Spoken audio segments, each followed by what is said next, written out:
Welcome, welcome everyone. Hello and bienvenidos a todos. As folks are joining, just want to first let folks know that we do have both Spanish and English language interpretation available tonight. So the first thing that we'll ask you to do is look on the bottom of your screen for a globe icon and choose your language, either English or Spanish. So if you look at the bottom of your screen, you'll see a globe icon. As you enter, go ahead and just choose your language. Welcome everyone, and thank you for joining our panel conversation, Cultivating Cherished Belonging, a call for our times with Father Greg Boyle and Jessica Sanchez from Homeboy Industries. My name is Vi Nguyen, and I am Director of Spiritual Home here at PICO California, which is our state's largest faith-based community organizing network. So just a few housekeeping items as we get started. We will ask people to stay on mute in the entire time. We have several hundred people joining today's call. So please be mindful and stay on mute. And then we ask you to turn your camera on if you can. One of the things that we like to do is really create a sense of community. You can even scroll through and see who else is in the event tonight.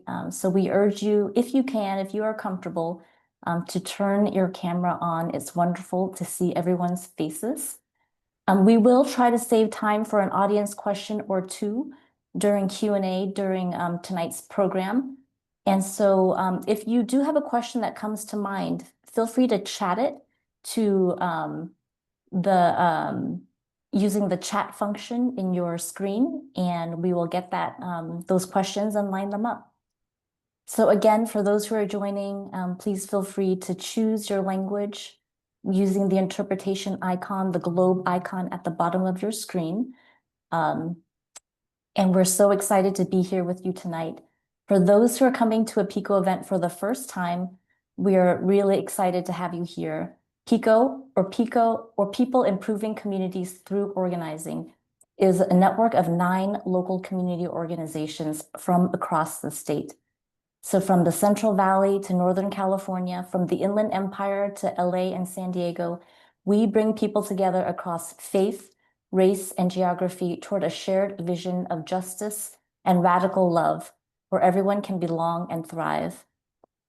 Here at PICO California, we've started hosting events like this one, as spaces where Californians can build greater community and greater belonging, coming together as people of conviction, faith, and spirit.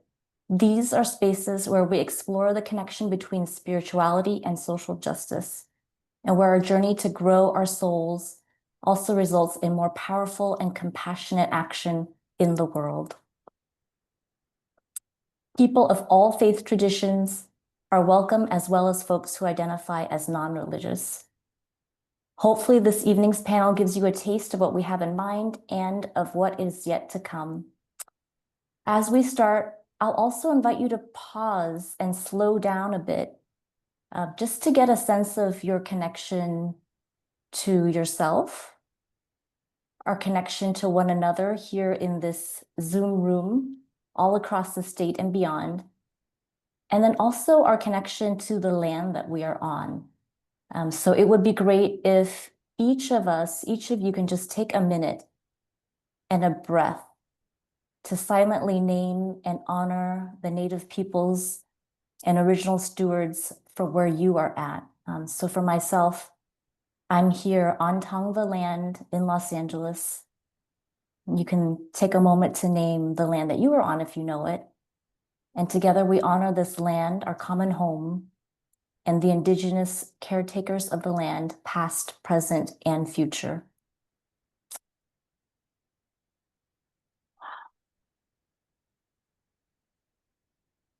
And with that, at this point, I am excited to introduce our moderator for this evening. Joseph Tomas McKellar is Executive Director of PICO California. Joseph has worked for 20 years as a faith-based organizer in San Diego and Orange counties, and was the founding director of Faith in New York. He is a Stanton Fellow with the Durfee Foundation. as well as an Aspen Civil Society Fellow and a member of the Aspen Global Leadership Network. Joseph. Thank you so much, Fee. Welcome, everyone. Thank you for joining us this evening, those who are already a part of the PICO community, and for those for whom this is your first event. We're so thrilled, we're so blessed to have with us in this community of cherished belonging, the wonderful Father Greg Boyle and the wonderful Jessica Sanchez. You know, our gathering tonight comes almost exactly 100 days since the inauguration of Donald Trump as the nation's president, and a week after the passing of our beloved Pope Francis. And there's so much happening in the world around us. As you all know, our state's affordability crisis is putting immense pressure on working families, many of whom are barely making ends meet. So many in our communities, including working class, Black, Latino, Native, Asian folks, are excluded from stable jobs and housing. And yet many of those in power are looking to make deep cuts to our healthcare, to food assistance, to student loans, Social Security, in order to provide more for tax cuts for the wealthiest amongst us. And at the same time, immigrants are increasingly scapegoated, living in constant fear. And I think so many of us feel like we are in such a fragile time for our democracy and more divided than ever. I think we want to explore the questions tonight about what people of conviction, what people of faith and spirit can make of this moment, explore what a more moral economy might look like, explore what we might need to do differently, and to really center ourselves around this question, who do we need to become? I feel so blessed to be in conversation with Father Greg and Jessica of Homeboy Industries, two leaders whose wisdom and experience really inspire our organizing in PICO and our vision for a thriving world. They're two prophetic leaders who know something about what happens when we dehumanize and separate one another. I actually am wearing a vintage Homeboy Industries shirt tonight to show my Homeboy bona fides with Jessica and Father Greg. You know, as we introduce Father Greg and Jessica, I want to just say a few words about them. Number one, Father Greg is founder of Homeboy Industries, the largest gang intervention, rehabilitation, and reentry program in the world. Father Boyle was formerly pastor of Dolores Mission in Boyle Heights, the poorest Catholic parish in LA that also had the highest concentration of gang activity in the city. Father G, along with parish and community members, adopted what was then a radical approach, which is to treat gang members as human beings. In 2014, he was named a champion of change by President Obama.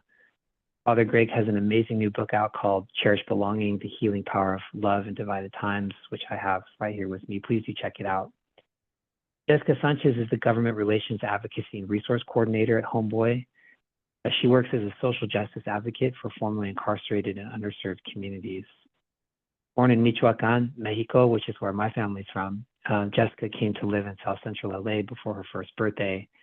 She's now in the process of getting her high school diploma and plans to attend UCLA, where she will major in psychology. Jessica and Father Greg, welcome to the two of you. Thank you. Right before we turn it over to you, we wanted to just lift up a couple community voices for you both and our audience. Father G, you believe in stories and the power of stories to touch our hearts and transform our perspectives. And so we just wanted to take a few minutes to ground ourselves by hearing a couple personal testimonies from members of the PICO community highlighting the power of people, even as we are faced with systems that don't see our humanity.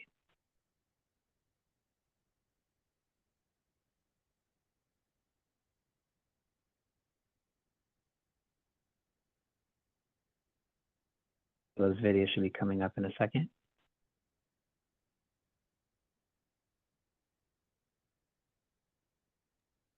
Slight technical difficulty. Stand by.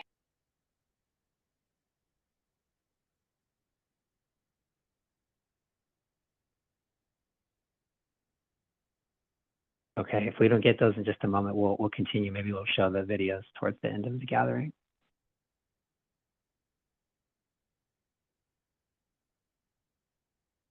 Okay, let's move on, and hopefully we can figure out the technical challenges, and we'll show those. You have two members of the community who really prepped and wanted to share their stories with the community.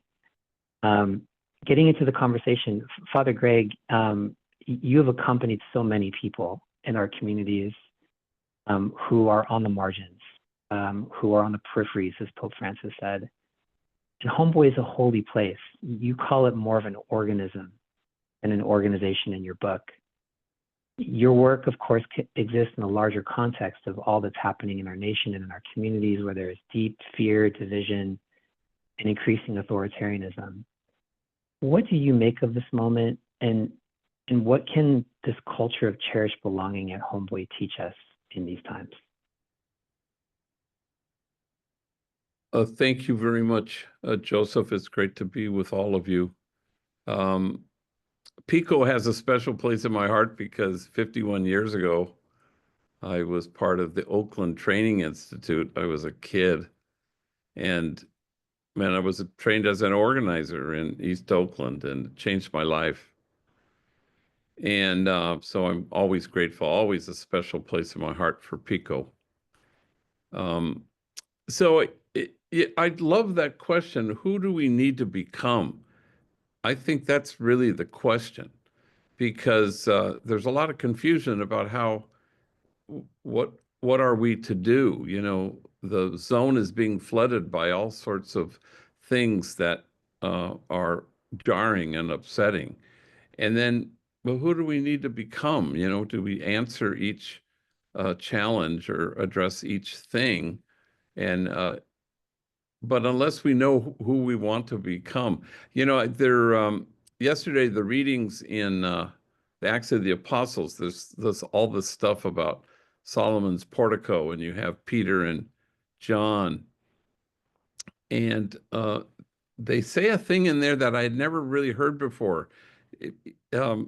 They say we need to speak with all boldness as we stretch forth our hands to heal. So it's kind of both and.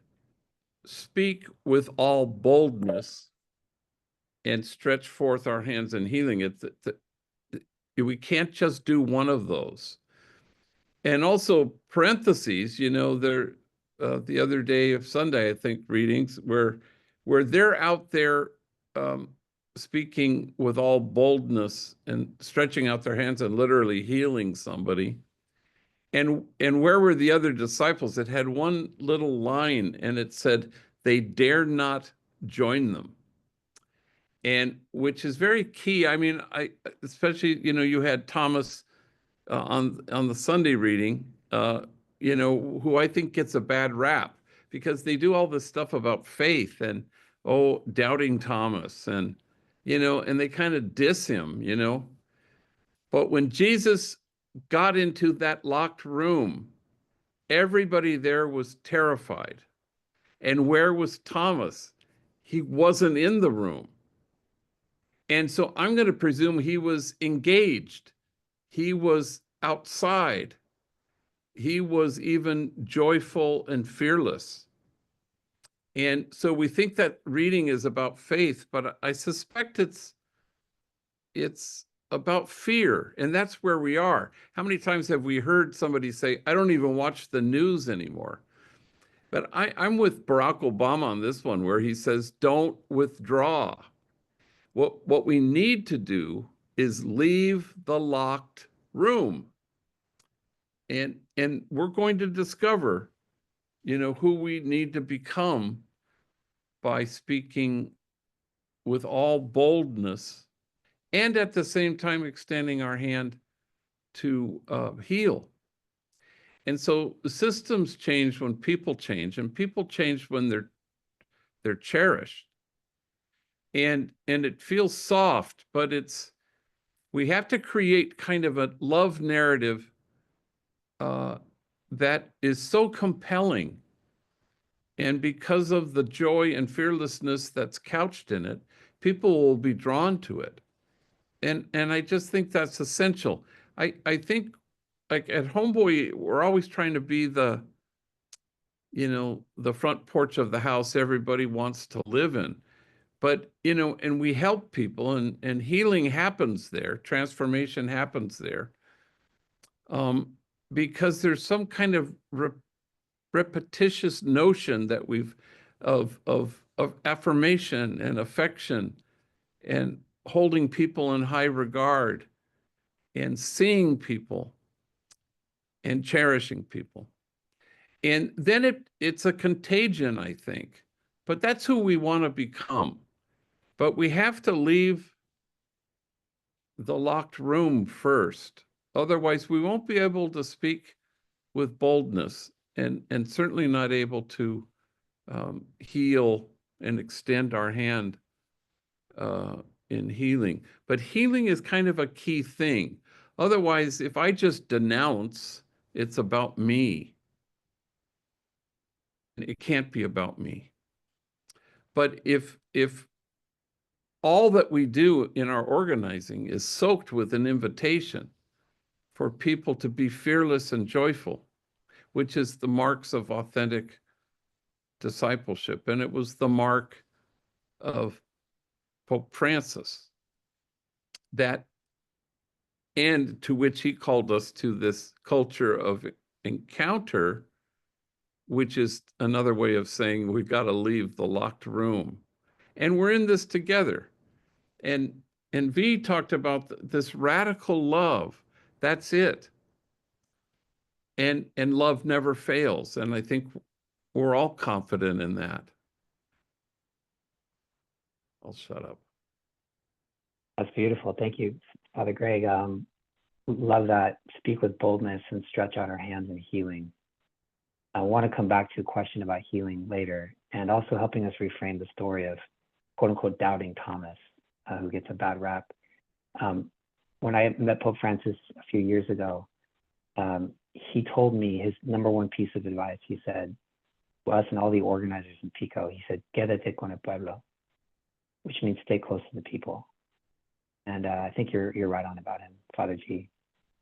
Jessica, tell us your story. And right after you share, we will go back to the video and try to hear a couple of testimonies before we come back in conversation with the two of you. But please tell us about how you got connected to Homeboy, Father Greg, and just how the experience of Homeboy has changed you. And tell us how do you help others have that same experience as they walk through the doors of Homeboy, at this place of cherished belonging. Okay. Well, hi everybody, and thank you to everybody for being here. It's a late afternoon, and I know you guys could probably be doing 1,000 things, but the fact that you guys are here, just thank you, because it allows me to see how many people care about other people, and in these times, that's something we need to see. You know, we see so much other stuff on the internet and on the news, or just all over, you know. So people caring for people gives me hope. And especially somebody that's organizing, that's what feeds our soul, you know. It's what keeps us going. And so my name is Jessica, and I've been at Homeboys a little bit too long. I was supposed to be there for 18 months, but I stayed. I got addicted to wanting to understand what the fudge they were talking about when they were saying that we were full of love, specifically G. When G told me, I came in, I was about 19 years old. I came in seeking immigration services because I am, you know, a documented immigrant. I am an immigrant. Now I am documented, but I came in seeking services. I was a foster kid. I had been in and out of the streets since I was very young. I came from Michoacan at a very young age. My mom brought me over, escaping the violence that was out there, and that is still out there, specifically where we're from. And so she was looking for something better. My mom brought me over in hopes of giving me something better. And fortunately, we made it, but unfortunately, we made it because we also stepped into a whole new world, right? A whole new world where my mom didn't know the laws. She didn't know what she could and could not do. She allowed herself to get manipulated so much to the point where protecting me was a second option for her because she didn't know how to do it. I say that because at a very young age, I started to get sexually abused by my stepfather. And it had happened for a really long time. I am the eldest daughter in a Mexican household, which I took my own I took it upon myself to be the little adult, right? I didn't want to give my mom any problems. I just wanted to help her. She was a single mom. She worked hard when she first got to the United States. I remember I asked her, like, how much do you used to get paid? She said, maybe $100 a week. That's maybe, and she would work long hours. She was a seamstress. I remember her putting me under the table sometimes because she didn't have a babysitter, so trying to hide me under there so she could work. And I say that because that was very much how I grew up. It was a very immigrant household. There was about 20 kids in that household, all immigrant families, and we just all kind of gathered, right? And it was beautiful for me because it was place, right? But I was going through a lot of trauma. And when growing up, like I said, I was never trying to be a problem child. I was always trying to do everything that I needed to do. But it got to a certain age where I kind of started lashing out because of the things that were happening at home to me.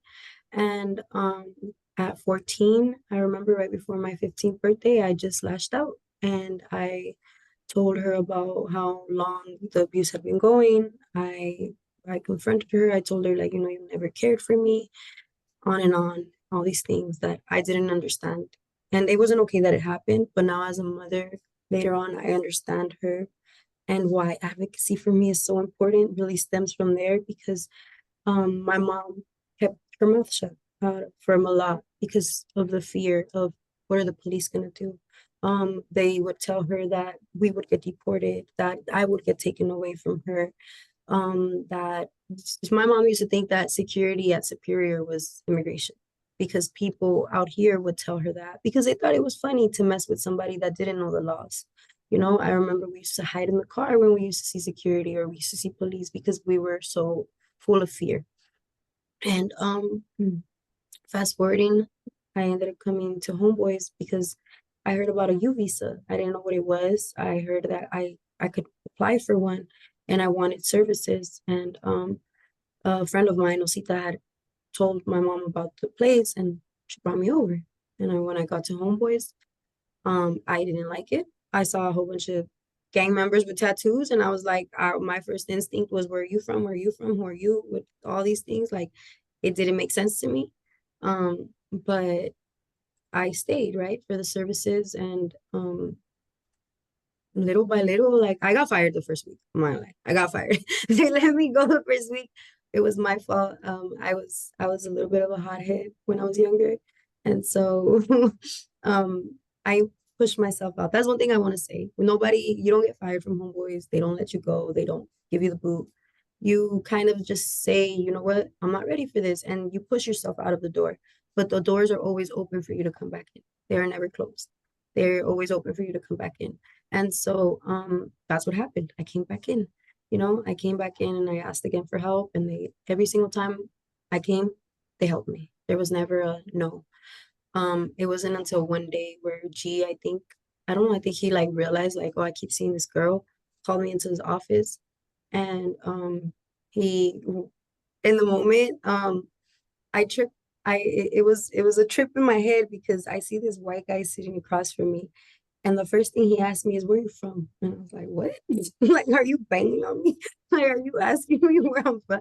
I looked at him and I'm like, I don't know what the right answer is to this. And he's like, yeah, where are you from? Like, what gang or what this? And started talking to me. And I'm like, okay. I started talking back. And at the end of the conversation, I remember he gave me his little slide, gave me a paper, told me, gave me some money. He had asked me where I'd been staying at. At the time, I've been homeless as a kid for a really long time.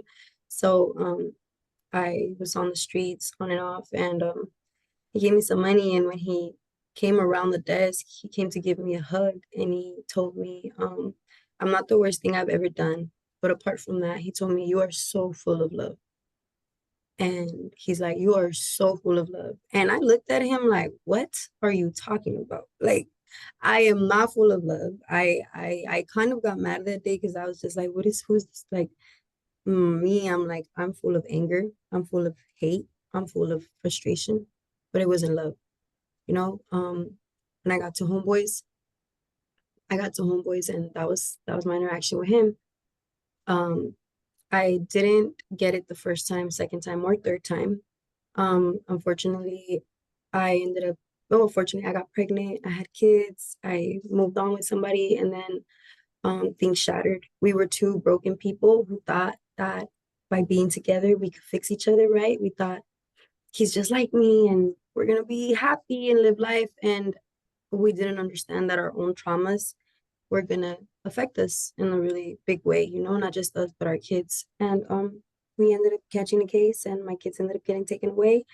And I ended up back at square one. I lost everything that I thought I had gained. I came back to Homeboys, and it was during that time that I remember being told by polices, by judges, and by DCFS that I was the worst mother, that they called me names that they would call anybody, you know, they put names on me as this monster, this person that I wasn't, you know. And I remember one detective told me, I am gonna make sure I put you away, just like I'm gonna put him away, and you will never see your kids again. And it was then when I realized, like, I had to do something for myself. And when I sat in a courtroom, I was sitting in courtrooms for like 2 years straight. And I realized one day that there was an undocumented person next to me that spoke nothing but Spanish. And they were waiting for the person to get sentenced. Their loved one got 7 years. That person didn't know what they signed on to. They didn't know what they agreed to on that plea deal.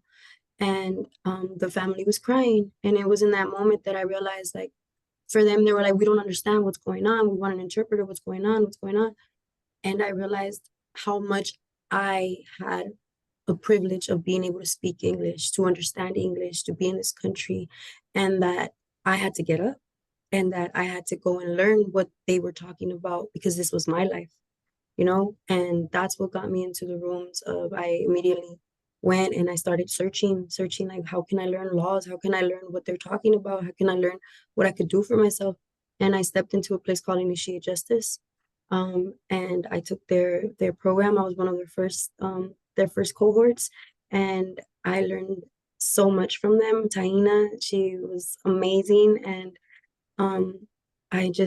from there, I wanted to learn more. I wanted to learn more because it helped me feel not little. It helped me feel like, you know what, like I could learn something, you know, like I could help other people. And it was impactful. And like what you're asking, I'm about to finish what you asked me now, how do I help other people? I constantly go after the people that are angry, the people that are knuckleheads, the people that have so much anger in them, because that was me. Because that was who I was. I don't, you can't tell me nothing and all of that. But I knew later on that I turned all of that anger and pain into some powerful advocacy. And I did have a lot of love. And I learned that, you know, I learned that through doing this work. Like, I have so much love to give, but I didn't know that's what it was. And so now I give the opportunity to other people that feel like I could never learn nothing. I'm just some good person. No, you're not. You are a leader. You just don't know it yet. And you just haven't stepped into it yet. And it's because of Homeboys and because of G telling me that I have love in me. So beautiful, Jessica. Thank you so much. And Initiate Justice is a close partner of PICO, so shout out to Initiate Justice. Jessica, you are so full of love. And if you're on this Zoom screen and you can also tell that Jessica is so full of love, I just invite you to show one of those heart emojis on your Zoom screen. And it just reminds me that, Father Greg, you said that if we only believed in the endless goodness of every person, and if we actually believed that we belong to each other, we would not tolerate people living in such fear as the fear your family has had to endure, or to be forced to be unhoused. While we're on the subject of stories, we're going to try to show the stories of two of our leaders, Richard Stockwell and Tiffany Benitez, and then we'll come back into some dialogue with the two of you. My name is Richard Stockwell. I'm a community organizer with Faith in the Valley. So in my journey, I've come a long way. And one story that comes to mind that I do share from time to time again is I used to work as a line cook. On this day, leaving work, I ended up getting shot. But before I got shot, as I was running and I was hearing the sound of gunfire, I don't know what made me say it out loud, but I was just like, "Forgive me, Jesus, for all my sins." And in that, as time went by, and I ended up getting incarcerated shortly after that. But in my incarceration, and so that's when my faith really started aligning and things started getting clear to me. I ended up enrolling in college. I ended up getting my degree in social sciences and behavior, my AA, and graduating, coming home and getting into CSU Stanislaus State, really pulling me closer to the work that I do as an organizer, and really pulling on my best potentials, on seeing how those factors leading up to my incarceration wasn't just on me. It was some of the things around me and my circumstances, right? It wasn't just aimed at me being a bad kid at the time. Maybe it was a lack of infrastructure in my community. Maybe it was a lack of poor investment in education. It was a reason why I knew more people who went to prison than to college. So looking forward, one of the ways that our people or our communities can begin to think ahead in spaces of belonging or second chances, the first thing that comes to mind is a quote that I heard long ago is, "What's the sound that makes my people want to come outside? What is it that our people need for them to really belong?" No matter who's there, we know that we may not all be perfect, but in a sense of giving our brother or our sister that's to the left or to the right of us another opportunity to thrive again by being able to uplift them and empower them. At 33, I can finally say that I have a crowd around me that always pushes me to strive towards greatness. Hi, my name is Tiffany Benitez. I'm currently a youth leader with LA Voice at Dolores Mission, and I have grown up in Boyle Heights all of my life. I attended Dolores Mission from kinder up until 8th grade. Something that really struck me to becoming a leader was in my 8th grade year, my parents and myself were moved out of our home in Boyle Heights because our landlord decided to remove us from our home after keeping us on a string for a couple of years. In 2023, we flew to Sacramento to champion Senator Maria Elena Durazo with the bill SB 567, which fortunately did get passed. That was basically protecting renters from their landlords, and I was very passionate about that bill just because of everything my family had gone through previous, like 3 years before that. And while I just felt like it was something that if at the time we would have been able to, live a more safe and easier transition to moving out of our home to a new home. And I was just very passionate. And once it got passed, I was very excited. And since then, I've just been very involved in both the Social Justice Committee and LA Voice. So for me, belonging means to feel safe and that there's trust with the people around you. That could either be, like I said, feeling the trust, but also sharing similar goals and experiences. It could be people from the same background as you or even different backgrounds. You just feel like you belong. You feel like you find your people. You feel like you can just walk with them and you have someone to lean on when you're going through a struggle. Thank you, Jessica and Richard and Tiffany out there for sharing your sacred and inspiring stories with us. Father G and Jessica, as you both shared, you've been accompanying young people like Richard and Tiffany and their families for many years. And their stories inspire us to do the work of transforming our criminal justice system.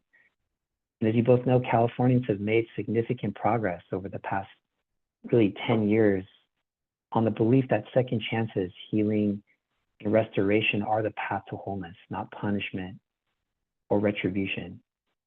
And this is in no small part thanks to Homeboy and what you all do to help us see the humanity of homies and gang members, those who've been in jail and prison. But some might wonder today if we're backtracking on the progress that we've made as a society and what each of us can do who are on this Zoom, who are a part of this conversation tonight to make a difference, to ensure we don't go backwards, but we go forwards in this vision. Father G, I'd love to hear your reflections on this, and then Jessica, we'll go back to you. Yeah, I don't think that we're backtracking. I mean, I think the movement, the resistance, PICO, Homeboy Industries, I think there's a clarity, and I think we're all trying to speak with all boldness.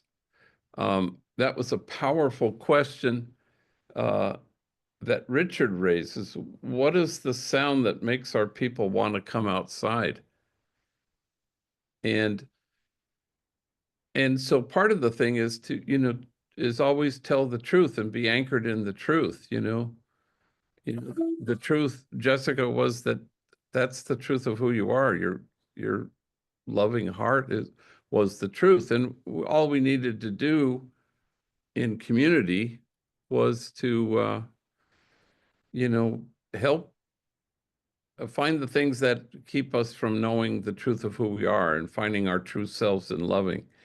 But there's certain principles, like demonizing is always the opposite of the truth. So we can't demonize in our organizing. And that's why I always say that, there are two overriding principles that we embrace at Homeboy, which is everybody's unshakably good, no exceptions. And we belong to each other, no exceptions. And I can remember saying that at a LA Times Festival of Books. And I said, now, do I think all our complex, vexing social dilemma would disappear if we embraced those two principles? And I said, yes, I do. And the entire auditorium burst into laughter. And I remember I was so startled by it. And when the laughter subsided, I said, yes, I do.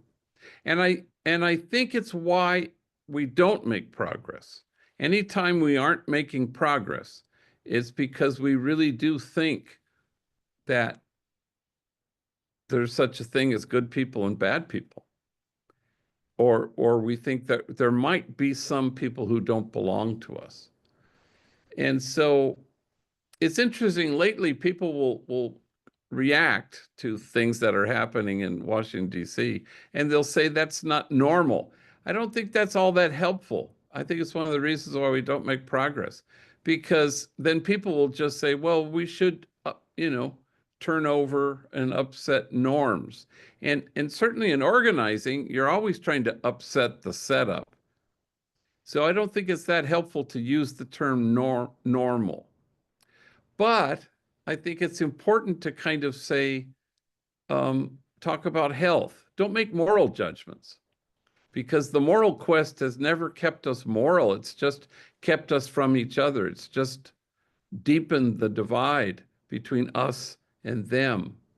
There's no need to make a moral judgment, but make a health assessment. So, when the president sent an Easter message, Easter, and it was Happy Easter, and then it was just jaw-dropping.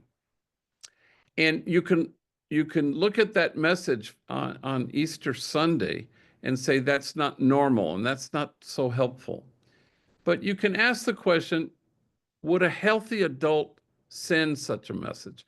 And the answer is no, which means he's worthy of our compassion and absolutely unfit to be president. But retribution was a word you used, Joseph, and and he said, I will be your retribution.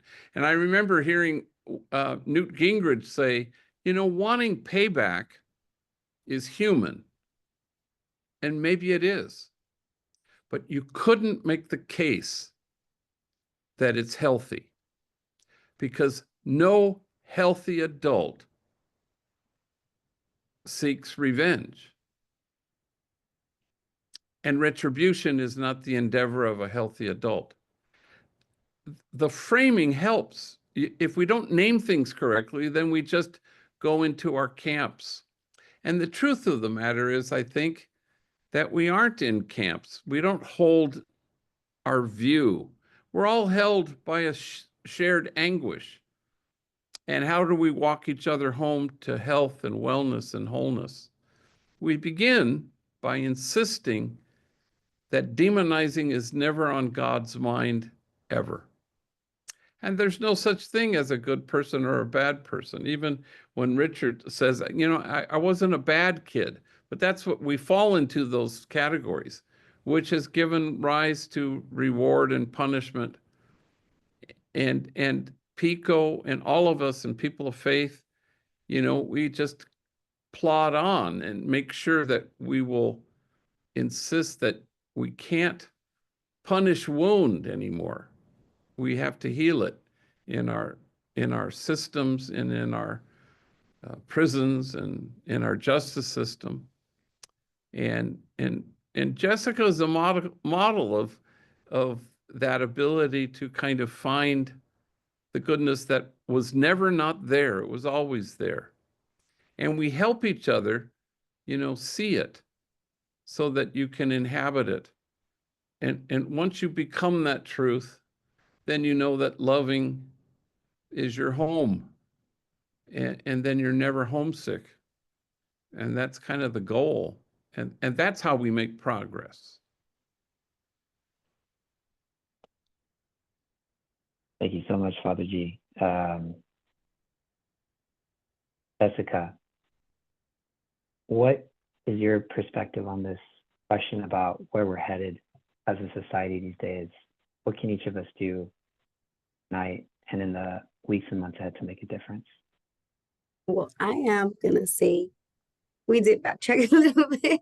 Well, my part of my job is just, you know, seeing what happened and during our election season, this year we had over 100 people at Homeboy vote, you know, and these are all people that are previously incarcerated. The majority of them previously incarcerated people, a lot of first-time voters, lifers, ex-lifers doing 30+ years, and they were so happy and so excited to vote, you know, and specifically one proposition that I was really pushing for people to get informed on, because I don't tell them what to vote, what to do or nothing, but just inform yourself on Prop 36, which was something that really, really was going to impact our community. And it was the verbiage, it was the language that they used, you know, which usually that's how everything starts. It's trying to shift blame towards who can we blame why our city is up on fire, right? They say and it's the media, it's what they choose to show and who they choose to blame, you know, and that for me it is very big. When I talk to trainees, I start the conversation when I'm introducing them into what advocacy is. I start with the conversation of, what were you called in your first trial? What names did they use for you? What did they call you when you first got into your first time ever in jail? You don't get a name, you get a number. You get a number, you know, because that's what they want you to believe, that you're just a number. They want to break you down to the point where you don't even believe you're human anymore. And because when you don't believe you're human, or that you accept to be treated like human, you accept whatever conditions they're given to you in jail, in county, or wherever you go to, whether it's in the gang. Also, they give you an acronym, right? You become terca, that's who you are. You become evil, that's who you feel like you have to step into and to be. And these are things that I talk to people about, and show them, like, it's very important to realize the words that we use, not just you, we all use to describe each other, to describe human beings, because that's what we all are, is a human being. Whether you come from this side of the tracks or the other side of the tracks, is what I tell them, like, you're a human being. And at one point, even in the gangs, you have to, it gets to a point where the language that we use with each other is what gives us the power to be able to say, I can go shoot that person, because we don't see a human. We see so-and-so from so-and-so. But if we were to say, oh, his name is Jose, and Jose has 3 kids at home, and Jose's little girl is about to graduate tomorrow, you know, and her name is Natalia, and Natalia has the biggest smile in the world, and she loves to bake cookies with her dad. And when you see that, it's harder because you're human, and the human heart feels connection. But when you take that away from somebody, it's so much easier to shoot a gun. It's so much easier to hurt somebody else. It's so much easier to say, deport them all. It's so much easier to say, separate families. And people away from the situation don't feel bad about doing it. Don't feel bad about voting yes to longer sentences, voting yes to giving people the right to shoot for the most ridiculous things, or the right to take away and separate families because of the language and the way that they portray you to be. And that's what I talk to people about. Like, that's where we need to start, is how they use the language for us to even believe, and even to separate us, because in our own communities we do the same thing. Latinos separate themselves because, oh, well, no, you're a Salvadorian and I'm a Mexican, and this and this and that. You're human, you know. And for me on Prop 36, I was very, very I was pushing on it a lot, because I knew, like, the language they were using, the way they were trying to make it seem like, oh, you know, if this happens, like, we'll fix all the problems, all the gang members, you just gotta lock them all up. For what? And have you guys been in there? Have you seen the conditions in there that they live in? Do you really think that they can heal in there? Do you really look at the people that are treating them? You say that they're helping them, it's rehabilitation, but these are people that themselves have probably mental illnesses, and that then they go on and they pour that on to the people that are incarcerated. It's even as far as that. Don't call them an inmate. That's an incarcerated person. It's a lot of the language. And so for me,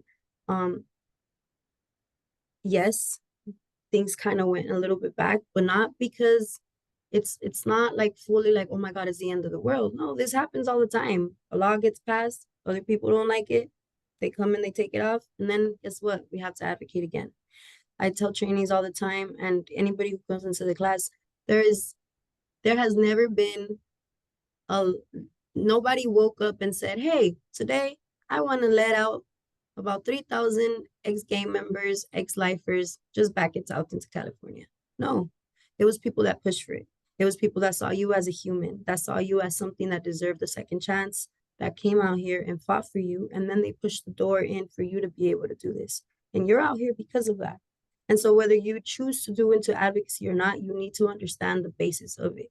Just advocacy in itself for yourself is important for you to have. Because when you go in front of a court, in front of a judge, or in front of a police officer, when you're getting arrested, you can't be evil from so-and-so neighborhood. You have to be who you are. And you have to talk. You have to learn how to speak for yourself, you know, because that's what it is. It's communication. People, we lack communication now. We text people emojis. We don't even want to talk. We don't even want to get on the phone with anybody. It's just a heart or this, you know? And it's through communication that people understand each other. But if nobody's willing to talk, if nobody's willing to listen, then we're not going to get anywhere. And so for me, it's always about, I've learned this now. It's just trying to listen. Just really open up your ears and really listen to what people need. That's one thing that I always constantly say at Homeboy is like, I work for government side, and we do focus on grants and stuff, but my job is to always remember what the trainees want, what they're going through. What do you want to learn about? What do you need me to assist you on? I see for myself is, what I would say is just have people listen, like just step out and listen, hear people out.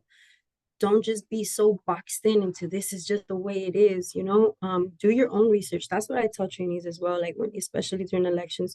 Don't listen to me. I'm going to give you this guideline, and you guys go and do your own research. I will not tell you who to go for, who not to go for. But I will give you the information, because this is something that usually isn't given to us because we're seen as dumb or as incapable of understanding it, or that we don't care. And yeah, for a long time we didn't care because we were on survival. A long time, that is the main reason of it. We're on survival. We don't care about who's president. We don't have food in our house. We don't care, you know? But when you realize that it's important to care, and it's important to at least know what's going on so that you know and prepare yourself, or you can do something about it. Like, just understanding that knowledge, it gives you so much more. So for me, it's just learn for yourself, do the research. Phones are everywhere, the internet's everywhere, you know? Yeah. So powerful, Jessica. Congratulations, 100 first-time voters last year at Homeboy Industries, and all the work that goes into inspiring people to make the choice to vote. And I love that you spoke about the importance of language, or the dignifying and humanizing power of a name and a story. And I love you putting it as a question, like, will you choose to be an advocate? Will you choose to use your God-given voice?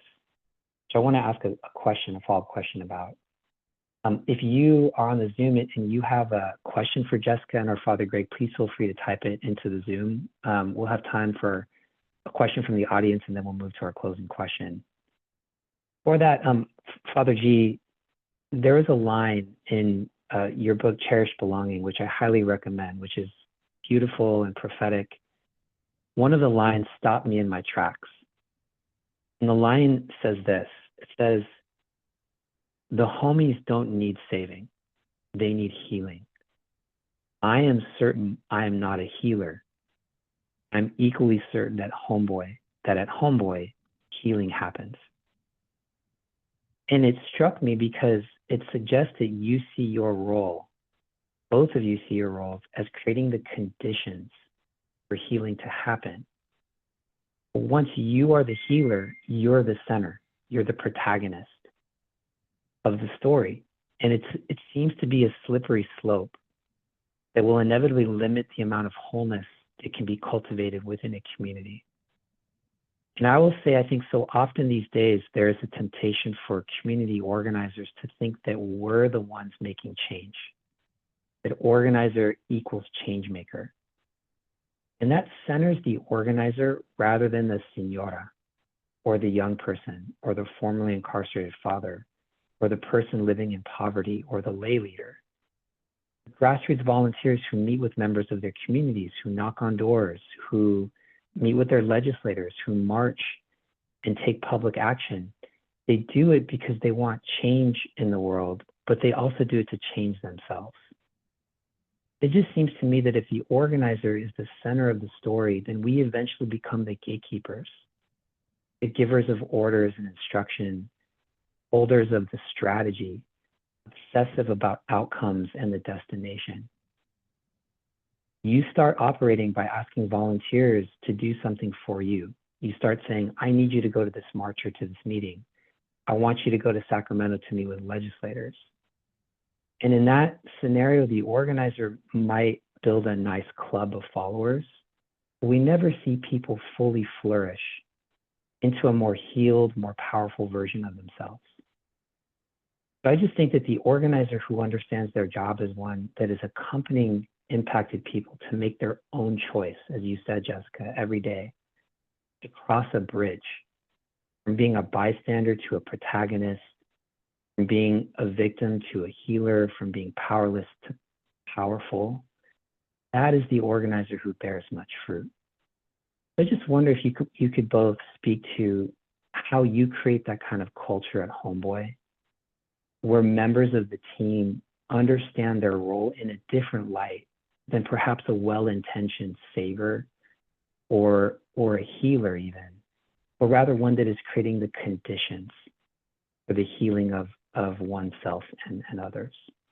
Father Greg, please. That's an excellent point.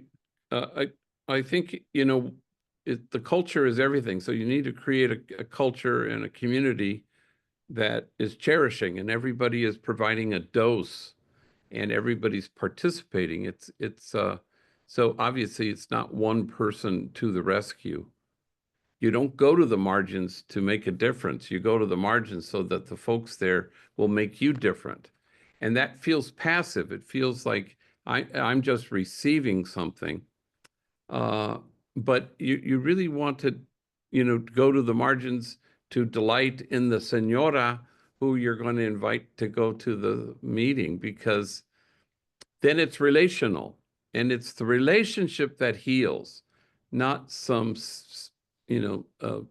community organizer who's going to save the day. It's the relationship that heals. So the more that you can foster that, the better. And plus, this is sort of the burnout issue, because if you go to the margins to make a difference, it's about you, and you'll burn out, and it will deplete you. But if you go to the margins so that you can delight in people and I remember I gave a talk in Houston, and there was a gang member who was working now organizing and helping gang members, a hardcore gang interventionist. And he just pleaded with me after the talk. He said, how do you reach them? Meaning gang members. And I found myself saying to him, well, for starters, stop trying to reach them. Can you be reached by them? Can you allow your heart to be altered? Can you, engage in this exquisitely mutual relationship? And in the end, that may feel passive for an organizer, but it really isn't, because it's leading to a culture where we're in this together, and everybody holds each other, and everybody sustains. And even in theological talk, you are, God is presencing God's self with you in community, because it's the only thing that will lead us all to kinship and connection and flourishing. And that is the sound that makes people want to come out of their houses. It's the sound of people in this together, which is the point of organizing. It's not just, get the stop sign. But as you're trying to get that stop sign, people are feeling cherished and important and valued. And that's what Jessica does with our trainees at Homeboy, because they discount themselves. They think there's no way I'm going to be a beneficial presence anywhere. And then you say, no, look again. Without you, I don't know how we're going to do this. And then people, really feel their own importance as part of this connective tissue in community. So. Thank you, Father G. The sound of relationship, the sound of solidarity. Jessica, how do you think about this? How do you have a proper understanding of your role as someone who works, as Father Greg said, with the trainees, not as savior or healer, but as companion? I don't ever see myself as a savior, as a healer. I'm just me. I unfortunately still cuss down the hallway. I still come and talk to people. I'm a homegirl, man. Like I tell them I'm a homegirl first, and I'm senior staff second. Like that's just it. I don't go and there's moments where you can I do put that hat on of the senior staff, because I have to realize like I can help this person in a way. But G is right, because it's like it's sometimes a lot of the times about me. Like it's those moments where I see them and I'm like, it helps me feel good to know that this person's not leaving this place feeling hopeless, and this person's at least realizing that I see them, because Homeboys is huge, and Homeboys can love all of us, and they always open our door to us, but case managers are busy, navigators are busy, we have so many people coming in and out.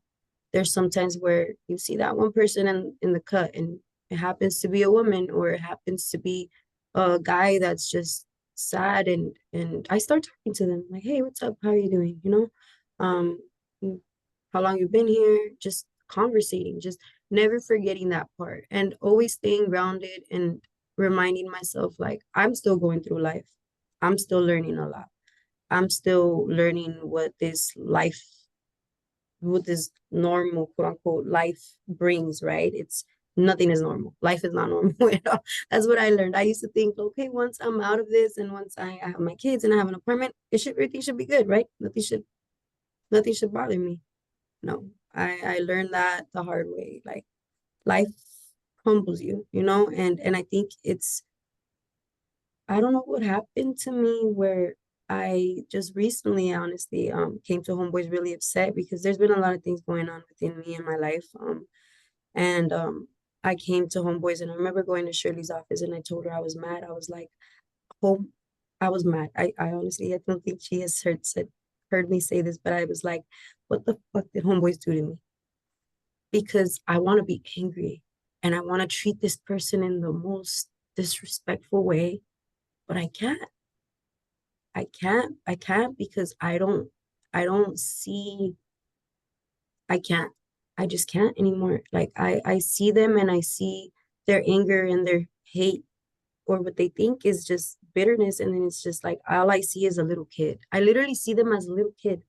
In my head, I think that's what I started doing with people. I started seeing them as the little kid because in therapy for myself, I always go back to that little me, like who I was, as a little girl. Like that's genuinely who we all are, and we all carry that little kid inside of us, and it's really that person that you have to heal. When they say love yourself, it's loving that little kid that went through all of these horrible things that didn't have anybody there, and it's just that. It's just I see a trainee, they're upset, they're cussing at each other. There's this, okay, what's going on? What's up? Like talking, communicating, not taking it personal. If somebody doesn't want to talk, they don't want to talk. You don't have to chase after them. Like it's not, you don't, they're adults. They know what they're doing. They've been through life. They know how to survive. But they're gonna remember, they usually do remember if I've tried to tell them like, hey, you know what? You don't want to talk right now? Cool. I work over here, you already know. And every single time they've always come back. And they've always told me like, hey, you know what, homegirl, I was upset last time, but yeah, can we talk now? Yeah, what's up? What's going on? It's just that. And I never realized that I was doing that until right now, where it's just like you just let it go. You don't take it personal. You're just like, that person's mad. They don't want to talk.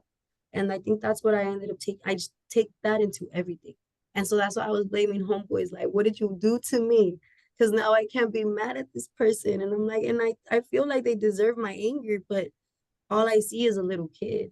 And all I want to do is hug them and love them and just take that anger away, but it's not my job to do so. But hopefully they see that if I don't treat them how they feel they deserve to be treated, because we in our heads do feel like I don't deserve this. I don't deserve this life. I don't deserve compassion.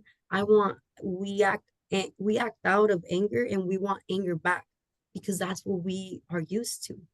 We're used to it. We do something wrong, we get this sentence, we get talked to this way, we get spoken to this about us. Like we step into it because that's what we want. Honestly, we hate ourselves so much already that we're just like, give it to me. Yes, remind me that I'm not worth it so that I could keep transmitting this anger. But once you do the opposite, it kind of makes us like, what? Like, what? Like, what? Like, and so it's just doing that. They broke me. They didn't break me, Yeah. but I see them now, and now I see, I guess, what Father Greg saw in me a long time ago, where it's just, you just want love, man. Like, that's it. So beautiful, Jessica. Such a beautiful story of transformation. In the Jesuit Volunteer Corps, we say that you enter JVC and you become ruined for life. Ruined for life. And it sounds like you become ruined for life in the most beautiful way, going through the doors of Homeboy. And speaking of, Jessica, that kind of anger that is so familiar and maybe convenient, there is a question from the audience that I want to offer to you, Father Greg, and then we're going to go to one closing question before our call to action as we round out our time, the two of you this evening. Question comes from Christy, and again, Jessica, it's very much, I think, in the theme of what you just shared. Question is this: how do we humanize legislators and people who consistently push policies that are unjust. I understand those who promote a lack of nourishment are unhealthy, yet they are harming people. What should we do? Yeah, I think that's undeniable. And so we have to call things out with all boldness. And we have to be clear about that. But it's not enough to just point things out. We have to point the way. And so we want to find the love narrative that frees people. You know, that none of us are well until all of us are well. And so otherwise you're forced to say that these are evil people who are proposing evil things. And this is why we don't make progress. Walking with gang members for 40 years has taught me this, because I've never met an evil person. I've never met a bad person. You know, I've met wounded people. I've met people who are in extraordinary pain. I've met broken people and traumatized people and mentally ill people. But I've never met anybody bad or evil. And it's helped me in my life to have been shown that, because I don't see anybody who's evil. But it's important to call out and say, no, it's not okay to deport a 4-year-old girl who's going through cancer treatments. That's not okay. It's important to point those things out. And nobody healthy is perpetrating these things. And because if they were healthy, they'll go, whoa, I can't do this. Somewhere along the line, even following orders, I can't do this because I'm healthy enough to know that this is not what we should be doing. But it really isn't about right and wrong. It's just, how do we help people, choose the healthier thing? And that may sound vague. Otherwise, we're all high horsing it, and we're just, white knights to the rescue. We have to point things out, But even as we stand up to hate, you go, well, what did you think hate was? And have you ever known a healthy person who hated? I've never met anyone who was healthy who hated. But we have to I think we have to shift how we address these things to keep us from demonizing and hating people. We have to stay healthy. Community keeps us healthy. It keeps us grounded in putting first things recognizably first and living as though the truth were true. That will be the sound that will bring people outside. That's such a beautiful image. And people will see that and they'll walk towards health if we help each other. But just denouncing people doesn't really make progress. You point things out and then you point the way. Thanks, Father G. Father Dave Ungerleider from Tijuana, who works with our San Diego Organizing Project affiliate, is on, and he used to say to us all the time that is what love in public looks like. That's what love confronting power looks like. As we round out our time, we just have 5 minutes before we move to the kind of closing all the action, and then Father Greg, we're going to ask you to offer a blessing, a prayer for all of us. But this question is for both of you. Jessica, we'll start with you, and then Father Greg will close out with you. It's about faith. It's about spirituality. It's about the kind of practices, Father Greg, that allow us to express love in public in the way you just described, versus in a way that creates an us versus them demonizing dynamic that doesn't get us anywhere. And so the question is this: how does your faith, your spirituality, however you define it, ground you in this prophetic work? And is there a practice or two that help you stay, as you said in your book, Cherished Belonging, Father Greg, faithful to love? Jessica, we'll start with you. Well, I work for a priest, so that's the first step. You gotta be around it a lot, so you gotta remind yourself, No, I think where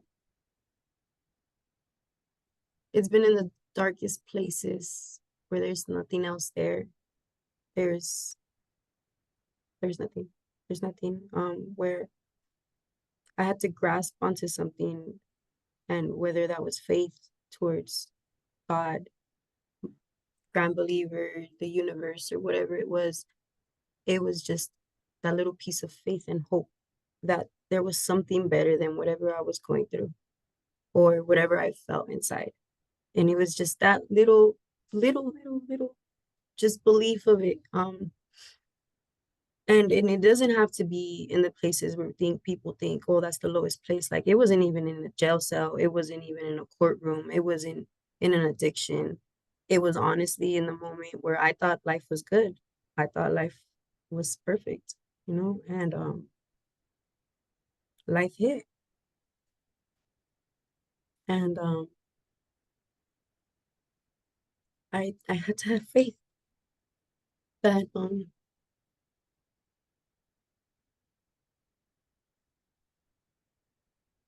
that there was something better, and that whatever I was going through I didn't deserve, and that I couldn't make myself a victim in my head. I couldn't tell myself I deserve this. No, it was, this is happening, and all I did was ask. I don't know who I asked. I know I asked God. I asked. I was like, just help me get through it. That's it. Just bring clarity to my heart and to my mind enough to know how to get through it.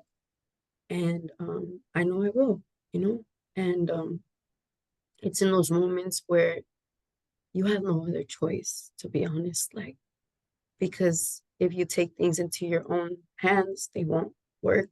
It's just where you just have to completely just let go, because you've tried to hold everything together. And I'm that kind of person where it's like, let me hold everything together. Like, what can I do? How can I fix it? How can I this? Like, let me do something. And there was literally nothing I could do.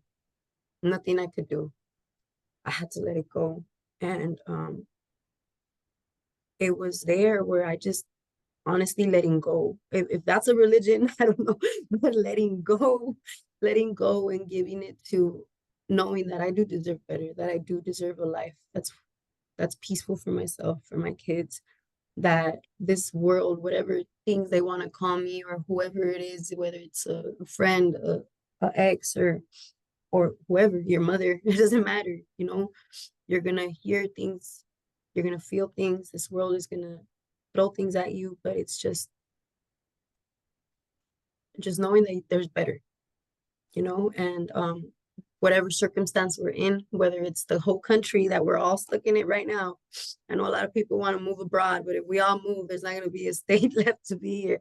So it's just knowing that things are going to get better, you know, and that where there is one person that is unhealthy, there's somebody else that's out there that is healthy, that is seeing all the wrong that's happening, and that they'll come along and they'll use their voice, and then just going along their side and helping them move forward, you know. And because as much as people want to, like, you know, like Brigitte says, there's no good people and bad people. Okay, well, the unhealthy and the healthy, let's find the healthy, you know, and let's pour into them. And that's what's helped me, you know. Instead of focusing on everything that's wrong, all the people that have done me wrong, I focus on what I do have.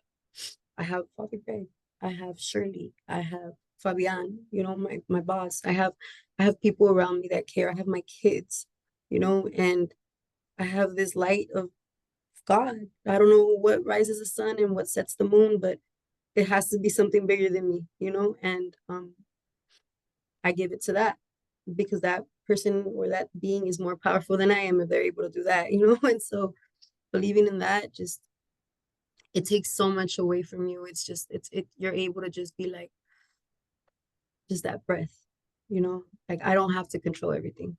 And yeah. I'll just quickly say it. First of all, I love you, Jessica, with all my cora. You know, Homie ended an email with me the other day, and he says, "Today I will surrender into the arms of God then choose to be those arms. And when Jessica was saying letting go, I think that's kind of the idea. So we receive the tender glance and we choose to be that tender glance in the world. We notice the notice of God, and then we choose to be that notice of God in the world. And I'll end with this. A homie once in my office, he was just surveying his whole life. And much as Jessica shared so profoundly and talking about how I don't deserve this, he just was sobbing in my office, and he said, and asked this question, has God disowned me? And before I could answer, he looked at me and he says, have you? And I realized the only way he'll know that this is not on God's mind is to know that it's not on mine either. And so we're called to go to the margins so that they get erased. And we're called to be in the world who God is, compassionate, loving, and kind. And that keeps us all hopeful.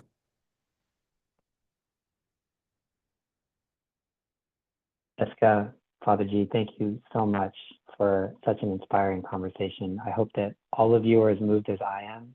Take heart-centered action during this time of immense challenge. I'm going to turn it over to V one more time. She's going to share a bit about how you can get involved. And then before we close, Father Greg has graciously agreed. He's been voluntold to offer us a closing prayer and blessing. V. Thank you, Joseph. I have to take a moment and collect myself. I am in tears. I know others are as well. How inspiring, what an honor it is to be here with you all. Jessica, Father Greg, everyone here, you are a reminder that even amidst uncertainty, even in the hardest and darkest of times, we are not alone. We are part of something greater. We are part of a beloved community rooted in faith, dignity, and shared purpose. So tonight we invite you to keep building with us. We have a few meaningful ways for you to stay connected and to take action. First, join our campaign to advance restorative justice. We've been talking about second chances. We invite folks here to take action today with PICO California to support a state bill that would offer diversion programs such as mental health and educational services for community members with low-level nonviolent felonies so that we can invest instead of punish. We need your voice. We urge you to contact your state assembly member, letting them know that you support this bill. AB 1231, or Safer Communities Through Opportunities. There's a link in the chat. And also on your screen, you can see the QR code that you can scan using your camera app, and it will take you to a website to take action. Secondly, make a gift that is personally meaningful to you. Every donation helps grow our work, sustain our organizing, and power our vision for a more just California. So whether it's a monthly contribution or a one-time donation or a major gift, your support matters. And lastly, I am so thrilled, a quick shout out to support the latest Homeboy social enterprise, Puppy Fades.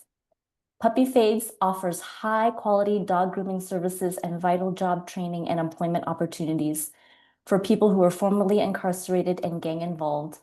Puppy Fades embodies Homeboy's commitment to hope, second chances, and community transformation. So definitely, please show your support by taking your pet for a fly haircut if you are in the LA or Pasadena area for Puppy Fades. Joseph, back to you. I want a fly haircut. Can I get one of those at Puppy Fades? Father G. Thank you again, V, and I really just want to thank the PICO California team who worked so hard to make this all come together. So many folks, V, Nancy, Vivian, Lisa, Calvin, so many folks on the PICO team. Thank you for all of your love and action you pour into PICO each and every day. And now, Father Greg, please pass it over to you to just offer us a closing prayer in your tradition as a Jesuit priest. You know, many of us have been reflecting on the legacy of Pope Francis, who, of course, passed away a week ago. transitioned to the other side, was also a Jesuit. For those of us who are of a different tradition, we invite you to take this time to connect with heart and spirit, however you are inclined. Father Greg. In the spirit of Pope Francis, who was a Jesuit first, St. Ignatius of Loyola, the founder, always talked about acatamiento, which is translated as affectionate awe.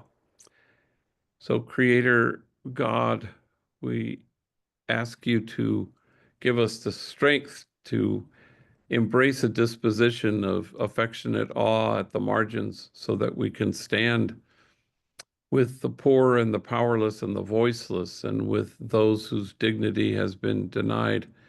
Give us affectionate awe so that we can stand with those whose burdens are more than they can bear, so that we can stand with the easily despised and the readily left out. Give us the affectionate awe that helps us stand with the demonized so that the demonizing will stop, and with the disposable so that the day will come when we stop throwing people away. Help us to speak with all boldness as we stretch forth our hands to heal and create communities of cherished belonging.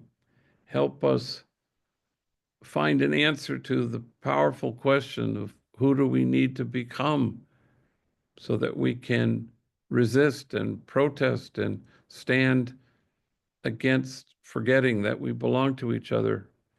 Help us find that sound that makes our people want to come outside and leave the locked room. Help us to be in the world who you are, compassionate, loving, and kind. Amen. Amen. Amen.